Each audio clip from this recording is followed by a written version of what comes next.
দিদি, আপনি এসে গেছেন? তাহলে সোজা মেকআপ রুমে চলে আসুন। হ্যাঁ ঠিক আছে, আপনি মেকআপ রুমে চলে আসুন। আপনি এলে দুজনে মেকআপ সেরে সোজা মুহূর্তে চলে যাবেন। সবাই ওয়েট করছে দিদি। জলদি এসো। হ্যাঁ আসুন তাড়াতাড়ি, আপনি এলে আমরা সেটা জানানোর জন্যই আপনাকে কল করলাম। কি আই এম ভেরি সরি। এমন একটা ব্যাপার আমি বুঝতে পারছি না কি করবো। আমাকে প্লিজ আপনি ক্ষমা করে দেবেন। আমার তো আছে। মানে আমি তো কিছুই বুঝতে পারছি না। আটকে পড়েছে এমন ব্যাপার মানে কি ব্যাপার? তিথি আজকে শুটিং শুরু, মুহূর্ত হবে, সবাই ready. Is this a joke to you? আমি জানি আমি আপনাদেরকে অনেক বিপদে ফেলে দিচ্ছি। আপনার যত ইচ্ছা আপনি আমার উপর চিৎকার করতে পারেন, কিন্তু আমি সত্যি নিজে খুব বিপদে পড়ে গেছি অরুণবাবু। বিপদ? এক সেকেন্ড, এক সেকেন্ড। বিপদ মানে কি বিপদ? আপনি কোথায় আছেন? আমি কি লোক পাঠাবো?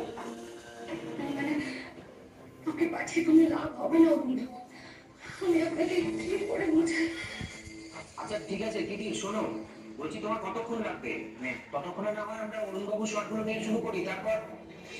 আমি কিচ্ছু বুঝতে পারছি না অসুবিধা। আচ্ছা সব কি লেখা মঞ্চ, শুনে তো বুঝতে পারছি না। ফার্স্ট ডে শুটিং আর হিরোইন এসব বলে ঝোলাচ্ছে। কালকে দেখে যাওয়া হয়েছিল হয়েছিল, আমি ছেড়ে দিলাম, কিন্তু আজ দিদি, আপনার প্রফেশনালিজম কোথায়?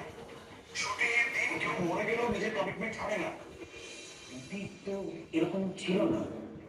আমি মরে গেলে মরে যাওয়ার আগে কমিটমেন্ট রক্ষা করতাম মিস্টার অরুণ মুখার্জি।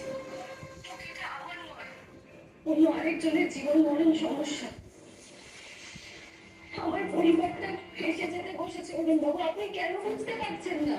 আচ্ছা কি হয়েছে সেটা তো ক্লিয়ারলি বলবেন, না বললে কি করে বুঝবো? আমার দাদাকে খুঁজে পাওয়া যাচ্ছে না।